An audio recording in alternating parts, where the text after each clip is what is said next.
Dando continuidade à nossa matéria, estou na página 33. Os registros dos evangelhos são testemunhos da vida e obra de Jesus, o Cristo. Os detalhes da vida de Jesus foram construídos pelos seguidores e comunidades posteriores de acordo com as diferentes experiências que vivenciaram com o Mestre. Lembrando que nós temos um vasto material aqui no YouTube também, um material chamado Cristologia. Temos 16 vídeos e você pode ter mais detalhes, evidentemente. Eu deixei bastante claro nesses vídeos que eu não esgotei o assunto. Aliás, não tem teólogo nascido de mulher que vá esgotar o assunto Jesus Cristo. Conforme João escreve no seu último capítulo do seu evangelho, que se fosse para escrever, se fosse para ensinar, deixar em livro tudo que Jesus Cristo fez, falou, ensinou, pedagogiou, falou com pessoas, fez milagres, é impossível, todos os livros do mundo não conteriam essa vasta matéria sobre o Senhor Jesus. Aí João também escreve no seu evangelho, o último capítulo, que aqueles sinais que ele registra ali, aqueles milagres, foram para que as pessoas crescem que Jesus era o Cristo e, crendo, tivessem vida no seu nome. Então, portanto, eu convido vocês a assistirem essas matérias de Cristologia, que tem um vasto material, como eu falei, sobre o Senhor Jesus.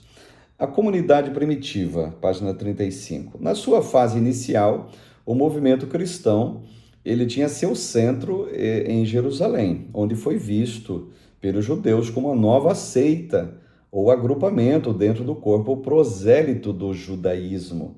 Então, os judeus da época, num olhar preconceituoso, num olhar julgador, eles disseram o seguinte: não, isso aí é só mais uma seita que está surgindo aí, tá?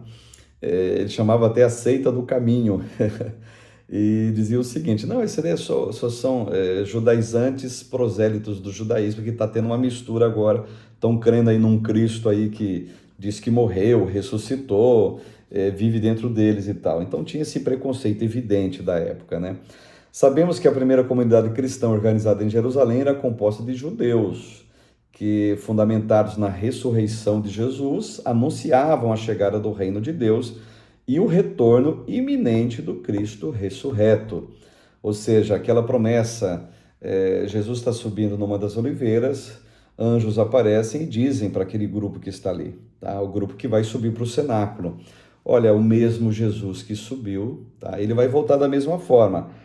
Então, o que eles imaginavam? Não, vai voltar, semana que vem ele está aí de volta, né? Mês que vem ele está aí de volta. Então, a expectativa era para que aqueles dias já houvesse o retorno do Senhor, fato que não ocorreu, fato que não aconteceu, e nós estamos anunciando Jesus nos últimos 2000 anos, e cremos que a cada dia esse encontro dar-se-á, quer um encontro coletivo, o arrebatamento da igreja, é um assunto para o campo da escatologia, que era um encontro individual, visto que morrem milhares de pessoas todos os dias, que creem em Jesus e que não creem em Jesus.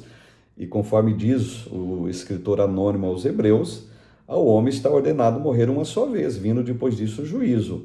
Então é inexorável que o juízo venha a todo ser humano aqui no planeta chamado Terra. Todos que morreram nesse planeta e todos que morrerão nesse planeta terão que se encontrar com o Senhor em juízo, ou para a vida eterna, ou para, como diz Daniel 12:2, para a morte e horror eterno, tá? Você está preparado? Apenas uma pergunta. Então, a comunidade reunida em Jerusalém era chamada de eclésia, termo grego, que quer dizer assembleia ou igreja, tá? Então, se reuniam pessoas, mais de uma, duas, três, já é uma assembleia, já é mais de uma pessoa. Então, eles eram chamados de assembleia ou de igreja, tá?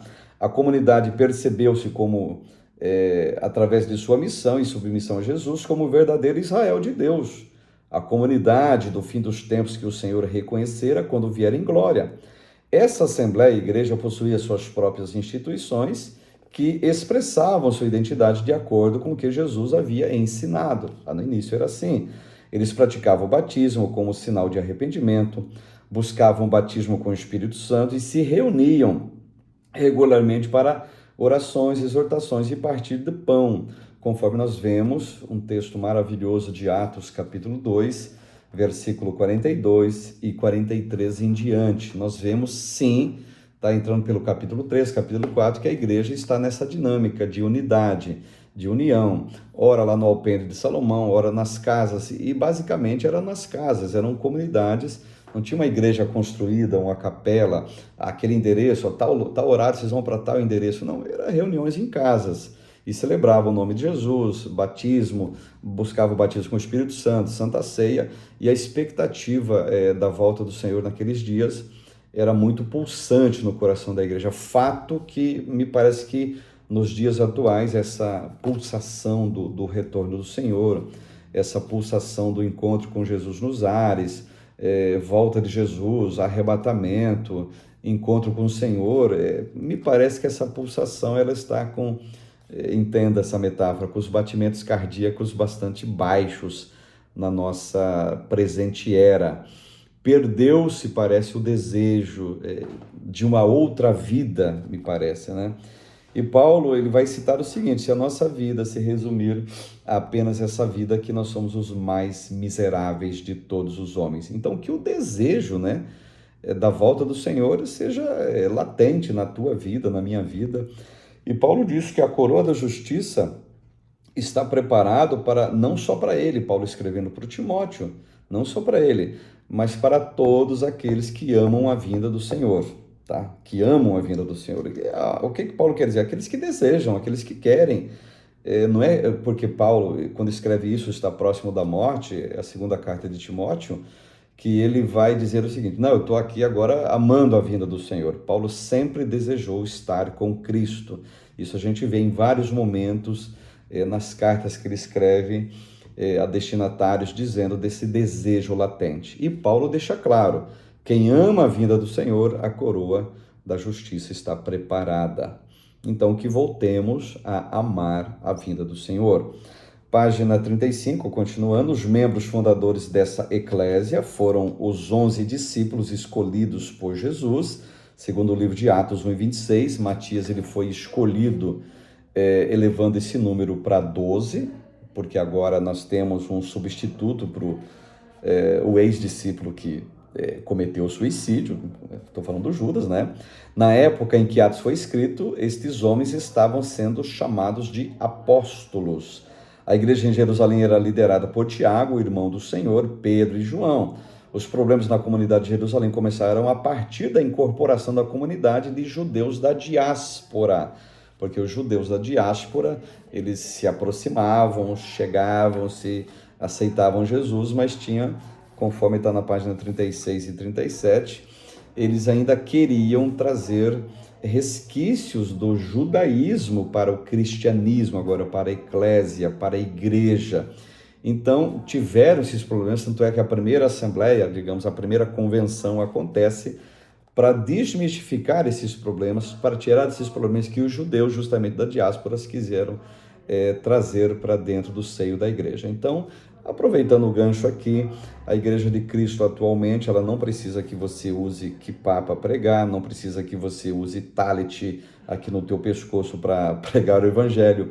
Não há necessidade nenhuma de uma arca de aliança, uma réplica dentro da igreja, não tem essa necessidade.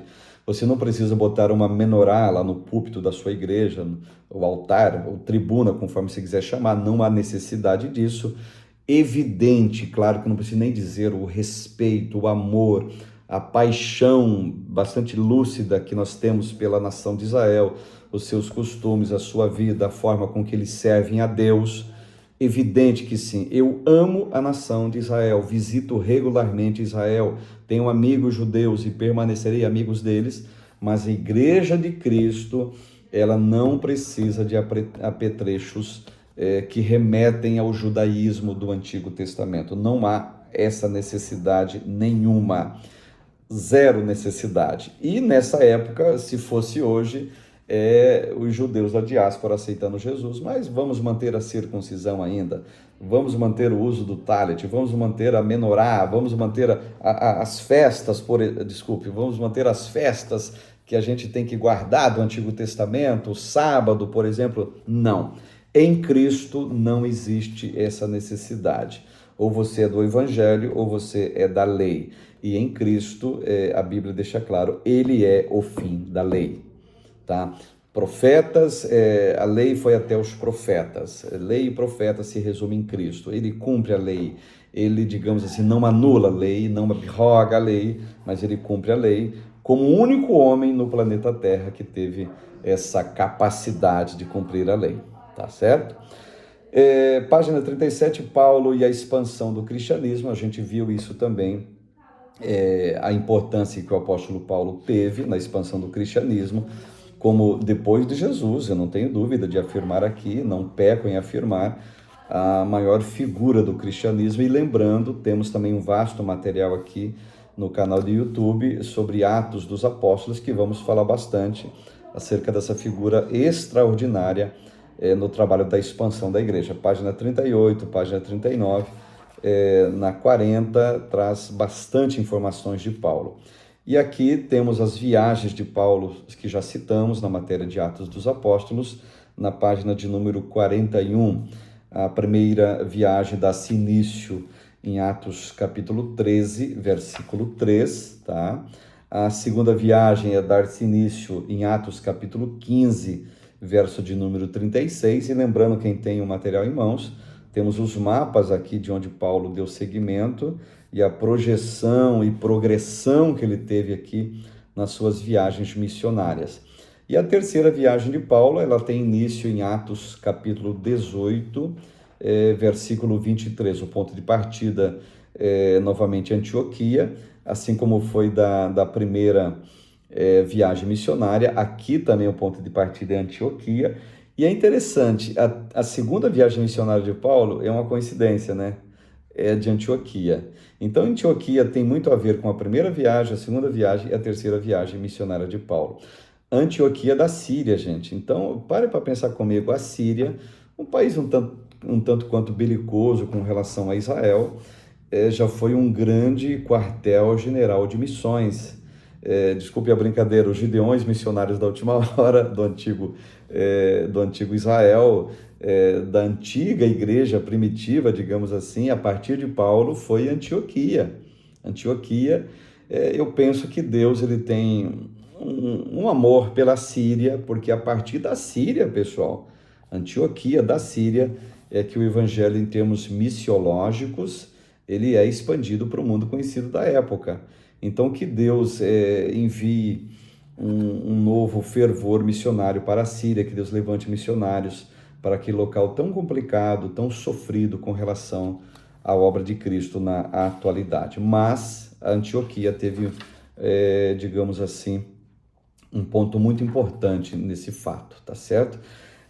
E a última viagem missionária de Paulo, a partir de Atos 28, versículo 14. Não vamos dizer que Paulo fez 4 viagens missionárias sólidas, ele fez 3, mas podemos encarar que a última viagem missionária de Paulo a partir de Atos, Atos 28, versículo 14, desculpe. Temos aqui uma cronologia da vida de Paulo, na página 44, interessante, quem tem a matéria, vocês dêem uma olhadinha depois, tá? Estamos dando base aqui para a história da igreja, que a partir desses pontos que a gente está citando para vocês, que a gente vai ter um vislumbre total dessa historicidade. E questões para reflexão na página de número 44. Mas só bem rapidamente aqui, cronologia da vida de Paulo. Nascimento, ele nasceu no ano 5 da era cristã, tá certo? Experiência de Damasco, ano 34, mais ou menos. Então, Paulo está lá com 29 anos de idade, quando Jesus pega ele no caminho de Damasco, tá certo? O encontro com Pedro, ele está com cerca de 36 anos. A Assembleia de Jerusalém acontece quando Paulo tem uns 49 anos de idade. A evangelização de Corinto, Paulo está entre 50 e 52 anos. A detenção em Cesareia, de 58 a 60 anos. A detenção e morte em Roma, Paulo está entre 60 a 67 anos de idade. Então, Paulo morreu, por os nossos padrões, morreu jovem. O grande apóstolo Paulo, a sua obra e seu legado permanecem até hoje, sem comentários até inclusive. Questões para reflexões, página 44. Aponte as principais características da igreja primitiva organizada em Jerusalém. Explique a importância do apóstolo Paulo para a expansão da igreja no primeiro século. Então você, com aquele famoso bloco de anotações, você vai colocar essas questões para reflexão, que é muito importante para você fixar o aprendizado até então.